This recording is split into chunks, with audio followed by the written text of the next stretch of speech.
Shalom, selamat pagi semuanya. Pagi. Kakak mau lihat semangat itu ya. Selamat pagi semuanya. Pagi. Oke. Hari ini kakak mau ajak kita main games dulu. Lebih tepatnya kita mau role play supaya terbangun gitu ya. Jadi ceritanya kakak akan menjadi pencerita, narator. Dan apa yang kakak ceritakan, teman-teman praktekkan, teman-teman hidupi. Oke? Udah siap? Siap? Contohnya, kalau misalnya kakak bilang, teman-teman sedang menikmati teh, teman-teman harus kayak lagi minum teh gitu. Contohnya gitu. Oke, yuk, berdiri dulu semuanya.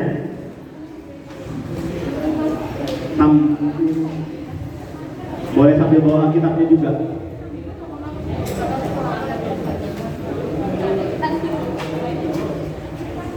Jadi suatu hari di Parlendi ada sekelompok murid-murid SMP SMA Kristen yang saat taat firman Tuhan, mengikuti perintah-perintah Tuhan, karena mereka mau menjadi orang yang baik dan mereka mau akhir hidup mereka masuk ke surga. Saking rajinnya mereka mengambil Alkitab mereka, diambil Alkitabnya.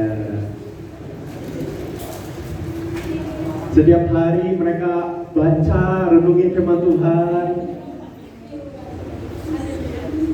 Lalu mereka saling mengajarkan firman Tuhan yang mereka dapat. Selain baca renungan Alkitab, mereka juga rajin berdoa sendiri-sendiri. Berdoa dengan gaya mereka masing-masing. Dan tentunya mereka juga rajin beribadah. Amin.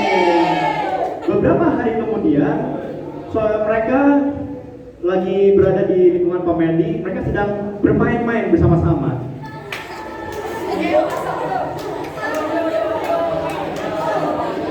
Tiba-tiba ada gempa bumi. Wah, besar banget. Udah itu tiba-tiba ada meteor jatuh di langit. Wah, meteor jatuh, semuanya tertimpa, mati semuanya. Mati. Orang-orang mati berdiri gak? Ya mati. Dan namanya orang mati pasti matanya tertutup ya. Tapi sebelum tutup mata, kakak mau kalian main kertas, batu, gunting dulu. Dengan cepat aja, rock paper scissors aja. Pilih satu teman. Cari teman. Batu, gunting, kertas. Main sekali. Yang kalah harap pindah ke sini, hadap tembok. Nah, kita mau split. Yang menang ke hadap pintu. Jadi di tengah-tengah ada kosong di tengah-tengah. Ayo, harus split. Siapa kalah, siapa menang? Ayo, langsung.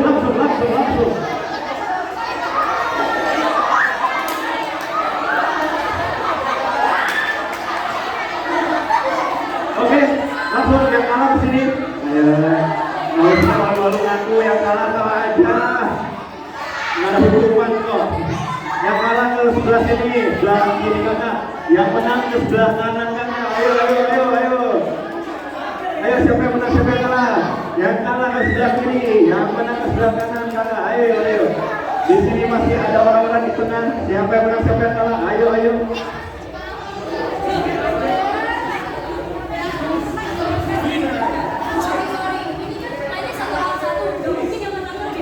Oh, nggak apa-apa.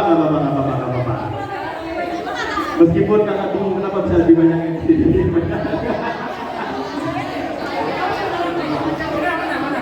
Kita lanjutkan cerita kita. Jadi, kita kan teman-teman lagi mati nih, habis tertimpa meteor. Tutup mata kalian, kalian lagi mati ceritanya. Tutup mata kalian lagi mati. Kalian mati. Kalian orang mati. Tutup mata kalian. Lalu di saat murid-murid tersebut membuka mata mereka menemukan diri mereka berada di yang di sebelah kiri di neraka, saudara.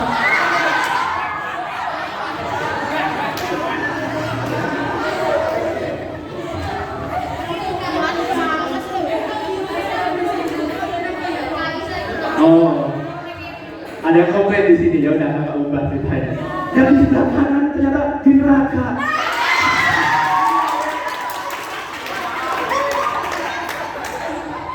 Yang di sebelah kiri di surga.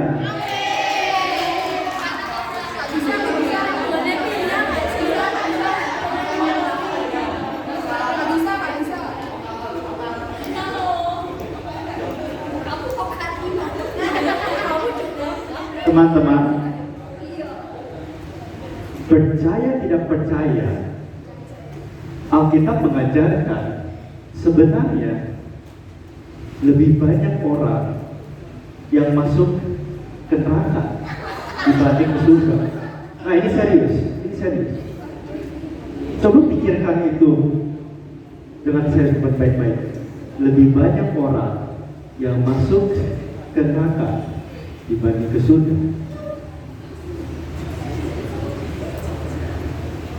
Loh, dan mungkin kan kaget. Loh, kenapa? Kita sama-sama semua taat firman Tuhan kok, sama-sama orang Kristen kok. Kenapa ada yang di neraka, masih ada yang di surga? Kenapa masih ada yang di neraka? Tahu, teman-teman waktu dengar yang sebelah sini itu ke neraka, kalian kaget gak? Kaget kok. Nah, ternyata bukan hanya teman-teman di sebelah kanan doang yang kaget, tapi zaman dulu, di zaman Alkitab, orang-orang banyak Yahudi juga sama rasa kaget dengan sebuah perkataan Yesus terkait ini juga. Dan kita mau melihat itu. Sebelumnya, thank you teman-teman, silakan kembali di posisi masing-masing.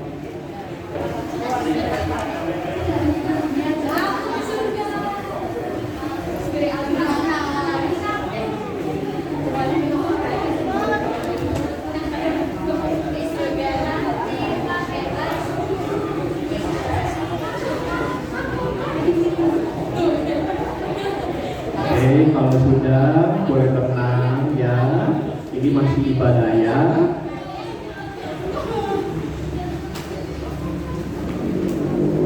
Dan mari kita, sebelum kita mendengar firman, mari kita berdoa dulu ya. Tuhan Allah Bapa kami di surga, terima kasih untuk hari ini kami dipertemukan untuk mendengarkan firman-Mu. Firman-Mu yang berfungsi untuk mengajar dan bahkan untuk menegur juga, kiranya tidak melalui lelang saja, tapi sungguh bisa menyentuh hati kami dan mengubahkan hati kami. Sekarang kami mau mendengarkan, kiranya Engkau yang berkati supaya kami bisa fokus dalam nama Tuhan Yesus Kristus. Amin. Jadi teman-teman masih ingat barusan kakak ngomong apa tentang surga dan neraka? Cemde. Tadi kakak ngomong apa?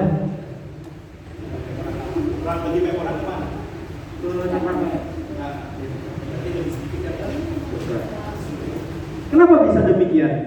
Ya karena jalan ke surga itu sempit, sedangkan jalan ke neraka itu luas, sangat mudah untuk kita jatuh ke sana.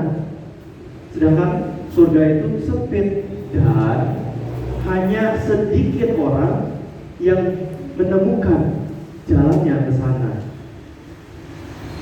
Maka oleh karena itu berbahagialah teman-teman di sini semua, karena pada hari ini kalian mendapatkan kesempatan yang sangat langka. Firman Tuhan hari ini akan memberikan teman-teman jawaban bagaimana sih caranya untuk bisa kita layak masuk ke surga. Kesempatan yang tidak banyak orang di dunia yang mendapatkan. Nah, tinggal pertanyaannya adalah di tangan teman-teman.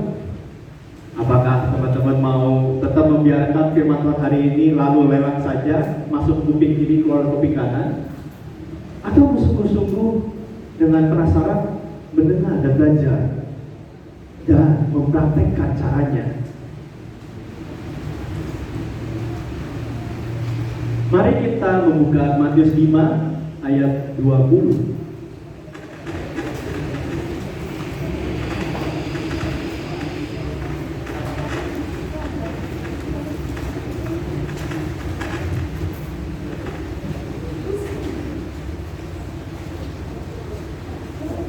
Jadi sama seperti teman-teman yang di Raka tadi kaget.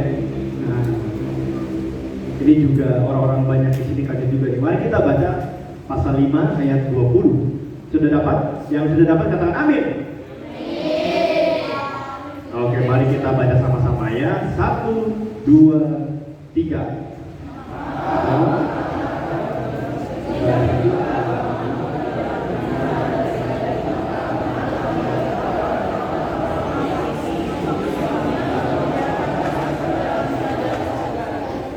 Teman-teman, orang Farisi dan ahli Taurat di dalam ayat 5 ayat 20 yang teman-teman barusan baca, mereka adalah orang-orang yang sangat taat firman hukum Taurat. Kalau zaman sekarang kita firman Tuhan, dulu hukum Taurat ya. Mereka sangat rajin mentaati hukum Taurat dan mereka bilang mereka adalah umat Allah. Tapi mungkin teman-teman di sini ada yang bertanya mungkin ya, Kak, ini kok bisa ya Yesus ngomong di ayat 5-20 ini? Apa konteksnya? Kok tiba-tiba dia ngomong itu ke orang banyak? Apa konteksnya? Apakah dia lagi marahin orang? Apakah dia lagi ngajar atau apa? Nah, jadi sedikit konteks supaya teman-teman bisa memahami ayat tersebut. Matius, kita udah tahu ya, kalau di Matius 1-2 itu Yesus lahir di Bethlehem. Lalu Matius 3, Yesus dibaptis oleh Yohanes Pembaptis. Setelah dibaptis, dia langsung dicobai di padang gurun. Setelah dia dicobai di padang gurun, maka mulailah pelayanan pertama dia.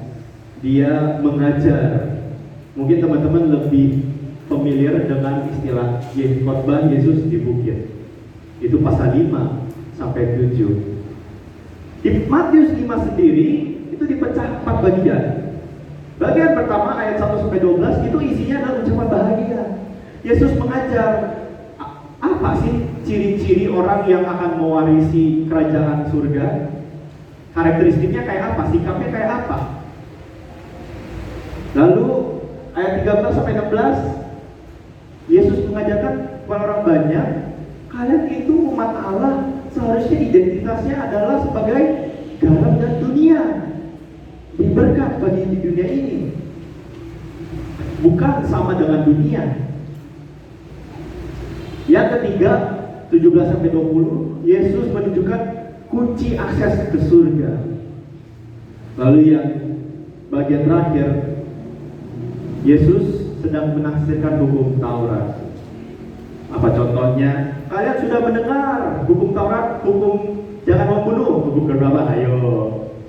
Ini sekarang di SD lagi belajar hukum Taurat nih. Kalian masih ingat nggak? Jangan membunuh, hukum keberapa? 6, 7, berapa? 5. Jangan membunuh. Tapi aku berkata kepadamu, kalau engkau benci aja kepada teman kalian, itu sudah membunuh. Nah, kayak gitu contohnya. Hari ini kita akan fokus di bagian ketiga. Apa sih kuncinya ke surga itu?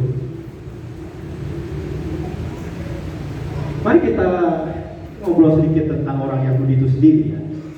Pada saat itu, orang-orang Yahudi yang banyak itu, mereka sangat mengagumi yang namanya orang Farisi dan ahli Taurat.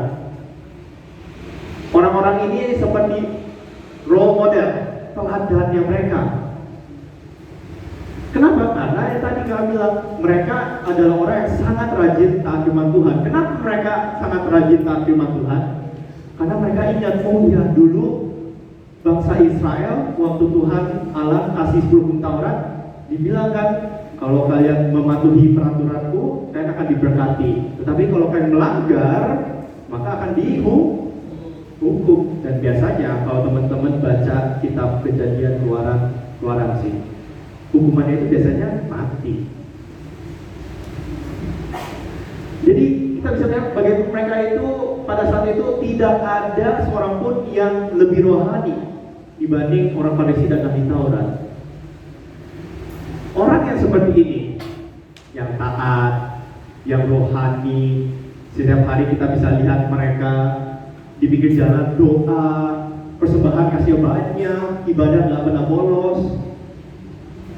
Bayangkan, tiba-tiba Yesus mengatakan, orang yang seperti ini, kalau kalian kehidupan kerohaniannya tidak lebih benar dibanding mereka, kalian gak akan masuk surga. Teman-teman, kakak bisa bayangkan orang banyak pada itu kaget. Loh, Tuhan, Yesus, boro-boro mereka yang sangat rohani, saya aja masih bergumul untuk taat firman Tuhan. Itu pun tidak semuanya saya berhasil taat. Mereka aja yang sudah taat semuanya. Yesus bilang kita harus melebihi mereka supaya bisa masuk surga. It's impossible, mustahil. Siapa yang bisa lebih rohani taat firman Tuhan dibanding mereka? Kenapa Yesus mengatakan bahwa orang Farisi ahli Taurat tidak layak masuk surga? Meskipun mereka sudah taat loh, mereka taat firman Tuhan. Mereka mau menjadi orang baik, mau jadi orang umat Allah yang baik, mereka mau masuk surga. Kenapa mereka nggak layak? Dua masalah yang mereka mempunyai: integritas dan hati. Kedua hal yang mereka tidak mempunyai. Teman-teman, integritas itu apa sih? Sepemahaman kalian, saya mau tanya, siapa nama kamu?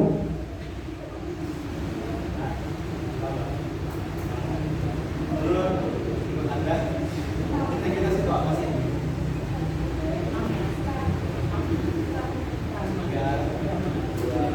Ada yang mau coba jawab? Integritas selama ini kalian pahami sebagai apa?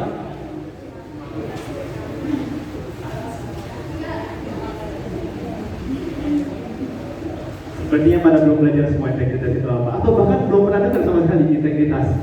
Kak, ini kata asing banget, apa ini? Menurut KPBI, integritas itu adalah kesatuan yang utuh. Sederhananya, apa yang kalian ucapkan, ya kalian lakukan. Dan kalian lakukan bukan hanya di gereja saja, tapi di luar gereja juga. Contoh paling sederhananya, sikap apa namanya? Sabar. Oh iya, kita tahu firman Tuhan mengajarkan kita untuk sabar. Dan kita mengimaninya, iya, aku harus sabar. Di gereja kita sabar, di gereja kita menasihatkan teman kita tuh, bro, ingat ya, harus sabar ya, itu firman Tuhan. Tapi bila kita keluar dari gereja, wah, marahnya keluar, monsternya keluar, nggak ada sabarnya sama sekali. Nah, pada saat itu orang Farisi begitu. Orang Farisi ahli Taurat mengajarkan orang-orang Yahudi untuk melakukan firman Tuhan, hukum Taurat. Tapi sebenarnya mereka sendiri tidak melakukannya. Oke, mereka doa, tapi mereka contohnya mereka doa, tapi mereka hanya doa di pinggir jalan aja. Hanya untuk dilihat orang banyak, rohani. Kalau mereka udah sendiri di kamar, boro-boro mereka berdoa.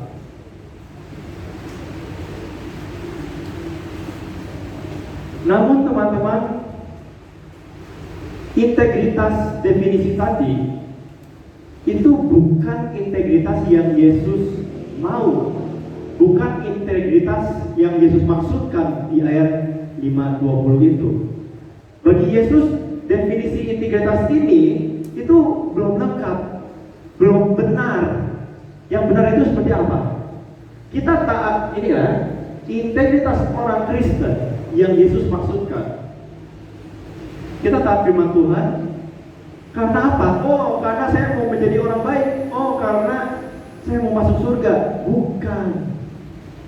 Kita taat firman Tuhan, ini dicatat ya, karena kita mau menyenangkan Allah. Kenapa kita mau menyenangkan Allah? Karena itu adalah bentuk respon hati kita yang mengasihi Allah. Hati kita yang ada relasi sama Dia, sehingga kita mau mengasihi Dia. Kenapa kita mau mengasihi Allah? Karena Dia telah mengasihi kita duluan. Ya enggak? Apakah kalian pernah merasakan kasih Allah di kehidupan kalian?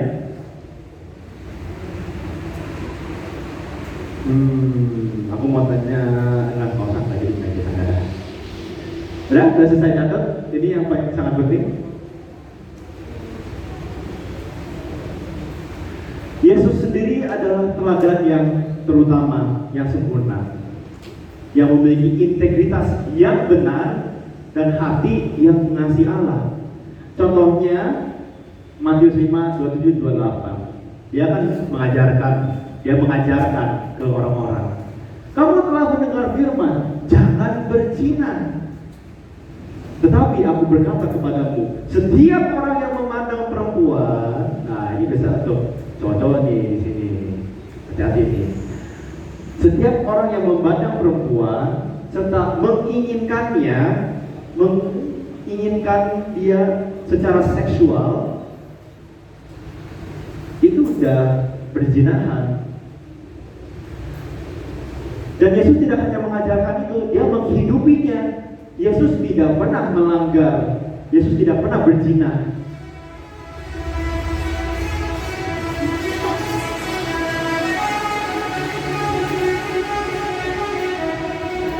Itu apa sih namanya? Sempat ranting dulu ya, Jadi kita bisa lihat bagaimana Yesus bukan hanya mengajarkan, tapi dia juga melakukan. Dia berintegritas, dia lakukan dimanapun, di siapapun, mau ada orang lihat, mau ada orang tidak melihat, dan dia melakukannya dengan hati yang mengasihi Allah. Teman-teman, dari tadi kakak pakai istilah hati, kan bingung nggak sih? Hati-hati apa maksudnya hati? Hati-hati gitu. Hati itu bicara dua hal. Yang pertama adalah relasi kita dengan Tuhan. Yang kedua adalah apa motivasi teman-teman di saat melakukan firman Tuhan. Sebagai gambarannya supaya teman-teman ngerti semua, coba bayangkan kakak adalah satu-satunya donatur di Pamedi ini. Tanpa kakak teman-teman nggak akan bisa sekolah di sini gitu. Jadi suatu hari kakak menjemuk masuk. Shalom teman-teman. Ada nggak orang di sini? Yuk berdiri.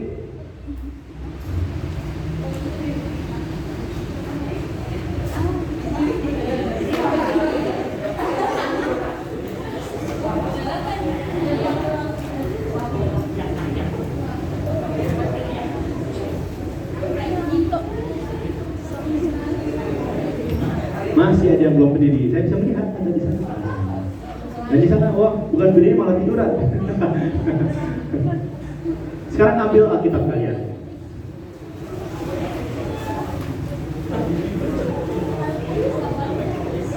Balikkan Alkitab kalian ke bawah.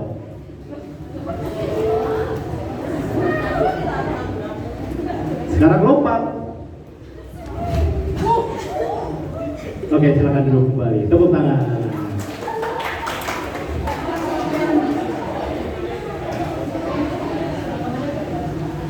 Teman-teman barusan, kenapa teman-teman ikutin berita kakak?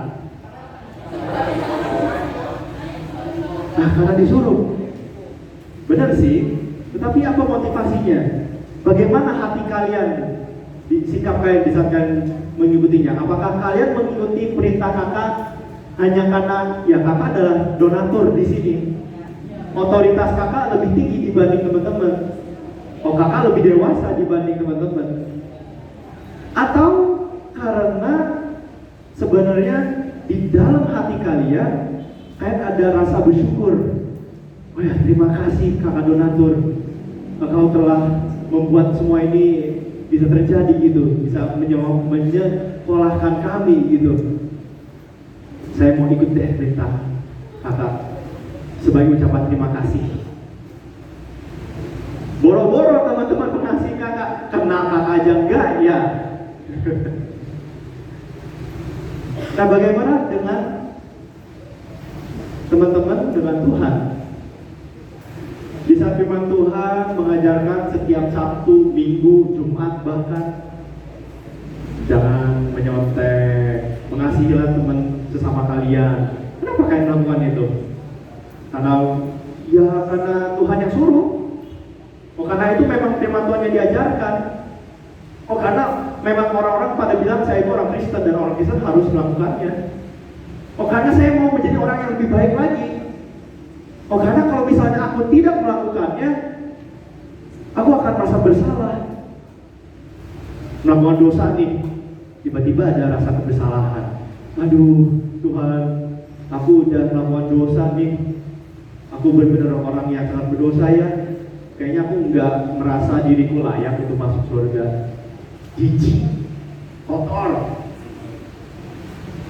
Atau karena teman-teman mengikuti perintahnya karena teman-teman mengasihi dia, Allah. Oke, kuis. Kakak mau tahu nih, teman-teman paham gak sih selama ini kakak mengajarkan apa firman Tuhan hari ini? Jadi di awal khotbah teman-teman udah lihat ya, ada 3 tas plastik ini. Mungkin ada di antara teman-teman yang penasaran apa sih di dalam ini, dari tadi nggak disentuh-sentuh gitu, yang sentuh sekarang. Mari kita adain progres ya. Pertanyaannya adalah siapa di antara ketiga ini? Jadi di masing-masing isi plastik tas ini ada sesuatu item yang menggambarkan status integritas dan hati. Siapa yang akan masuk surga? Yang pertama, kita ada putih itu melambangkan apa biasanya? Suci. Mereka kayak malaikat berarti ya, suci gitu ya, putih-putih. Apakah dia akan masuk surga? Di luar kelihatannya suci, rohani, tetapi di saat kita melihat di dalam hatinya, kita melihat di saat dia lagi nggak dilihat orang banyak, ternyata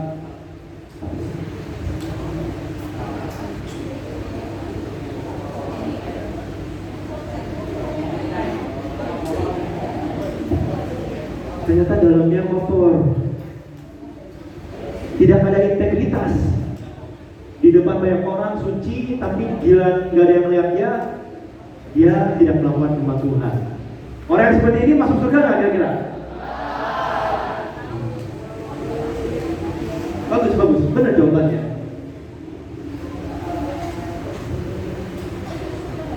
Bagaimana dengan orang ini nih?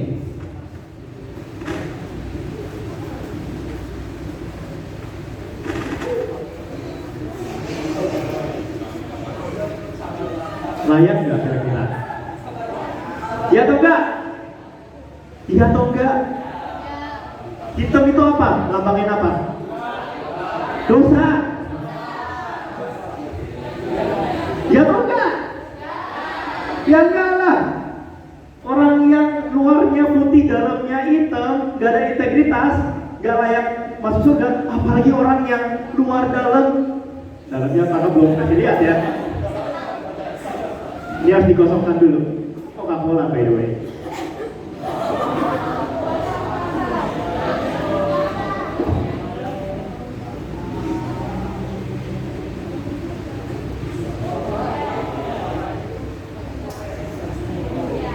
Luar dosa, dalam dosa, orang ini sama sekali gak taat firman Tuhan.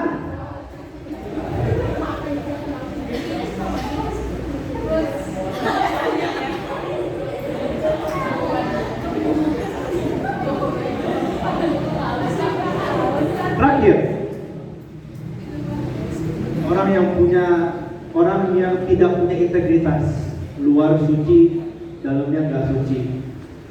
Orang yang luar dalam boro-boro, taat firman Tuhan aja enggak, punya kerinduan untuk taat aja nggak ada.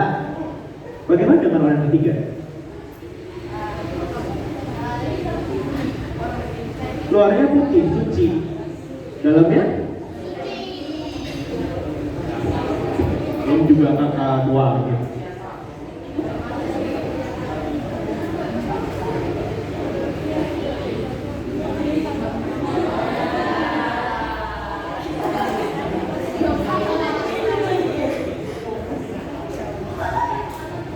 Di dalam gereja ia taat firman Tuhan. Semua orang melihat, ini orang baik sekali ya, rohani banget ya. Di luar gereja sama komentar orang-orang lain. Ternyata di rumah dia juga baik ya. Gak ada orang pun yang melihat dia suci juga ya, taat firman Tuhan juga ya. Orang ini punya integritas. Nah, layak nggak?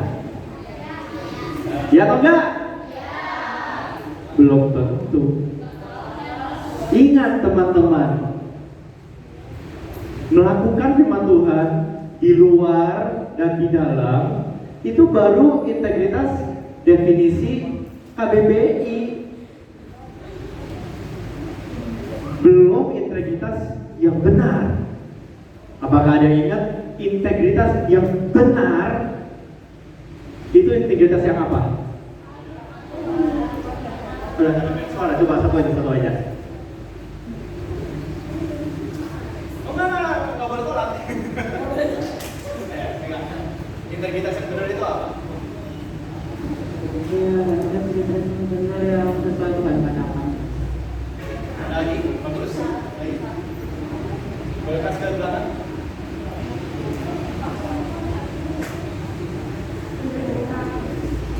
Yang benar adalah taat firman Tuhan luar dan dalam dan untuk mengasihi Allah.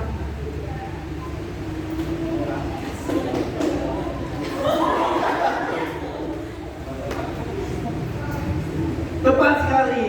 Integritas yang benar bukan hanya utuh sesuai apa yang kita omongkan, kita lakukan di dalam, lakukan di luar, tapi juga dengan hati yang mengasihi Allah. Itu baru yang layak masuk ke surga. Mana pointer kakak? Hilang. Ada yang melihat pointer kakak? Oh, di bawah? Di bawah. Tas merah. Oh ya, thank you. Berbeda dalam integritas.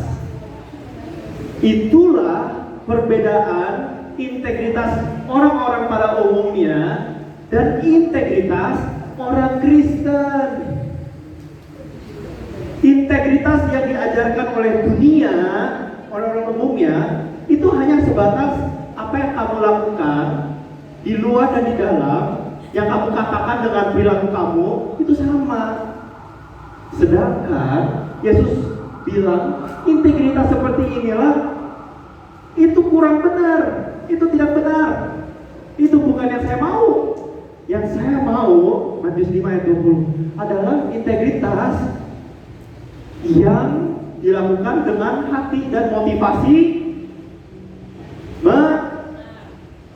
mengasihi Allah.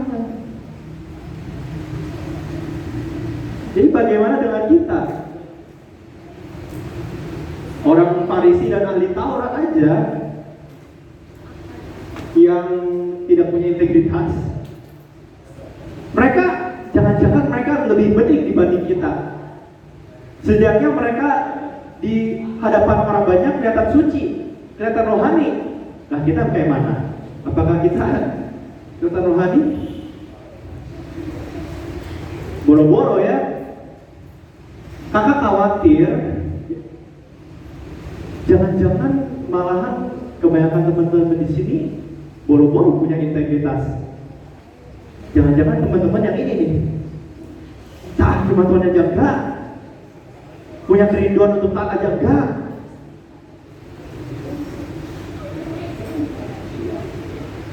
Jujur, kakak sedih ya, dan kakak heran. Sudah 2 bulan kakak saat di sini. Apakah ada yang ingat khotbah pertama kakak di sini itu tentang apa? Perkataan. Tapi minggu lalu, 2 minggu lalu, di saat kakak ngobrol tanya-tanya, masih ada nggak budaya kotor itu? Masih. Heran kakak, kenapa? Seharusnya kalau setiap kita di sini masing-masing tidak melihat teman-teman punya hati mau mengasihi Allah, mau taat, harusnya hari ini budaya itu udah nggak ada lagi. Tapi herannya masih ada. Atau mungkin Ada di antara teman-teman yang bilang, Kak, saya enggak, saya taat kok. Saya saking taatnya sampai teman-teman membuli saya, mengatain saya, ih sok suci, sok suci. Oke, good. Tapi mari kita cek untuk teman-teman yang sudah atau sedang taat firman Tuhan, coba cek kembali apa motivasi teman-teman mentaati itu. Apakah karena sekedar proyek ketaatan KTP, sekedar itu diajarkan di firman Tuhan, atau karena teman-teman benar-benar mau mengasihi Allah? Jadi kita ingat ya, kita perlu integritas dengan hati yang benar. Tapi mustahil, gak mungkin ideal banget. Kenapa? Karena kita semua sudah jatuh dalam dosa. Dan namanya orang berdosa tidak mungkin punya hati yang mau mengasihi Allah. Apakah ada amin? Ya, berarti teman-teman rasain sendiri juga ya. Tidak mungkin kita mengasihi Allah. Kita semua di sini pasti akan masuk neraka dong kalau gitu. Kalau kita begini terus, kita kalau mati akan masuk neraka.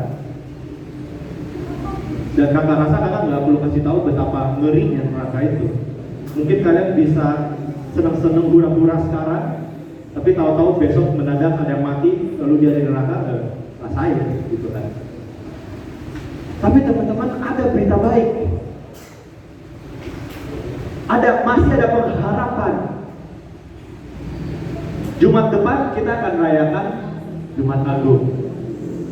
Apakah ada yang tahu Jumat Agung kita rayain apa? Hah? Dengan suara yang keras, salah satu yang pakai baju merah deh. Yang paling pikir deh. Jumat Agung kita rayain apa? Suara keras.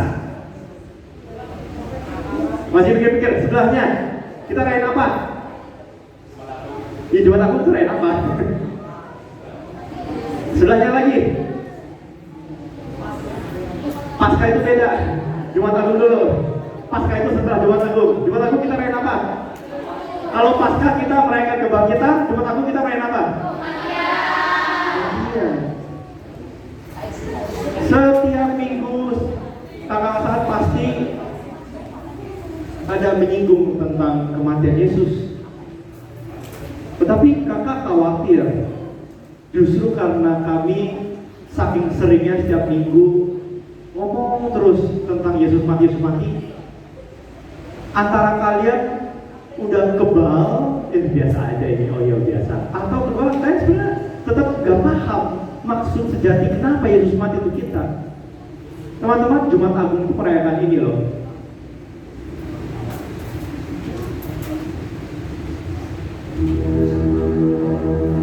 Boleh kita tolong lampunya dimatiin?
Cerita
dia lurus menuju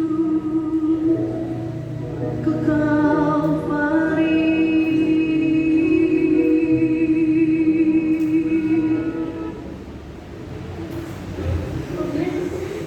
Teman-teman, jujur ya, setiap kali kakak nonton ini, kakak sedih banget. Bahkan masa kayak mau nangis. Sebegitu besarnya ya Yesus mengasihi saya yang berdosa ini. Ayah kabur. Saya nggak tahu kalau teman-teman gimana rasanya. Dia rela menderita sebegitunya demi menebus dosa kita. Supaya apa? Supaya kita yang udah jatuh dalam dosa, nggak ada pengharapan, fix akan masuk neraka, dia menjadi jalan keluarnya. Dialah pengharapannya. Barang siapa yang percaya kepadanya tidak akan binasa, tapi akan memperoleh hidup kekal. Dan ini bukan percaya asal percaya Yesus ada ya. Enggak, setan pun percaya itu teman-teman. Tapi percaya di sini adalah percaya bahwa dia benar-benar mau menjadi juru selamat kalian. Dan kalian benar-benar mau mengikutinya, mentaatinya, dan mengasihinya. Mengucap syukur karena dia sudah mengasihi kita duluan. Teman-teman, hari ini kita belajar firman Tuhan mengatakan kalian perlu memiliki integritas dengan hati yang benar. Tapi kakak bilang tidak mungkin kalian bisa memiliki integritas dengan hati yang benar kalau kalian tidak percaya Allah. Tidak ada perbuatan baik sebaik apapun, sebanyak apapun yang bisa memperolehkan keselamatan. Hanya iman kepada Yesus Kristus saja. Percaya kepadanya. Jadi kita ingat, keselamatan hanya ada di dalam Yesus.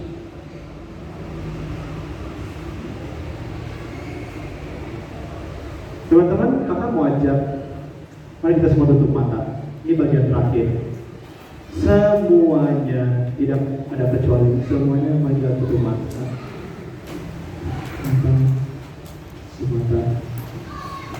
Teman-teman,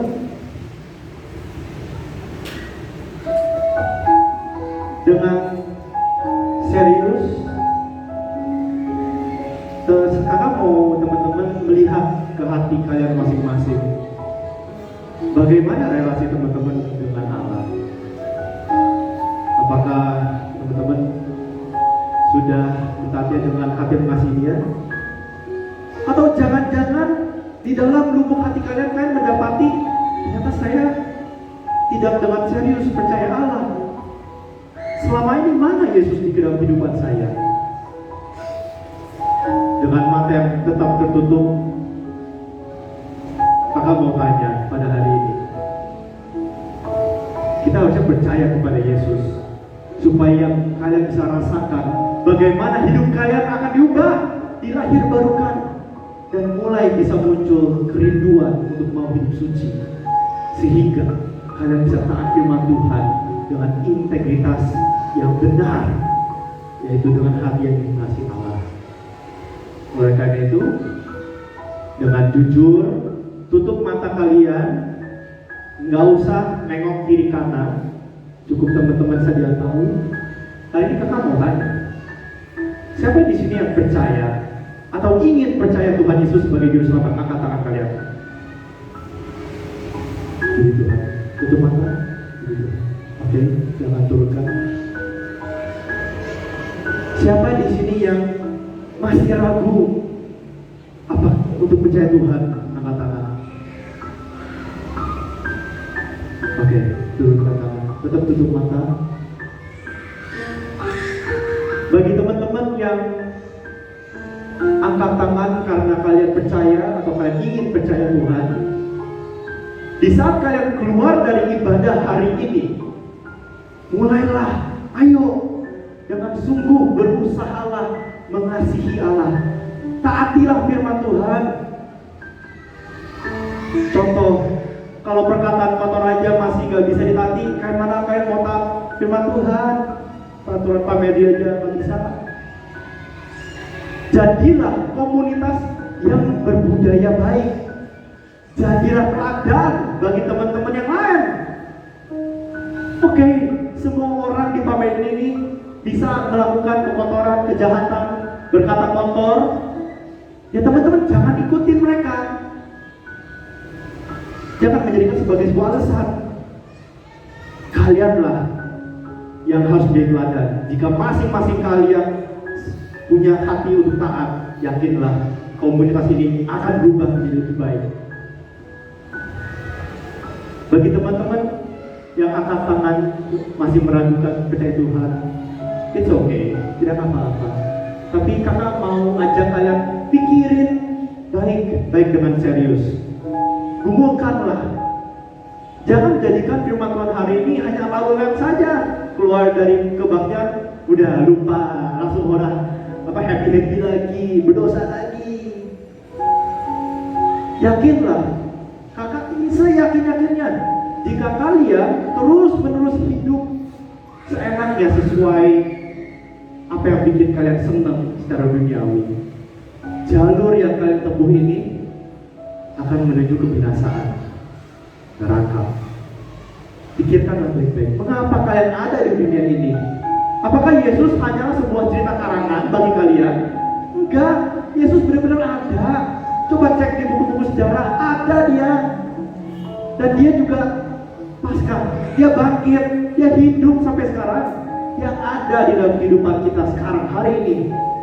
Coba pikirkan, jika teman-teman suatu hari mati dan melihat yang namanya Yesus, apa yang akan terjadi kepada kalian? Apakah kalian akan masuk surga atau neraka?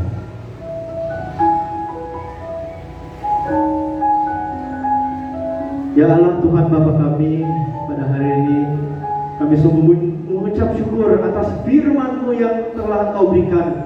Firman-Mu yang bukan hanya berfungsi untuk mengajar, tapi mungkin juga bahkan menegur kita untuk ayo jangan melakukan dosa, berpalinglah kepada saya, ayo kita hidup suci, kasihilah saya.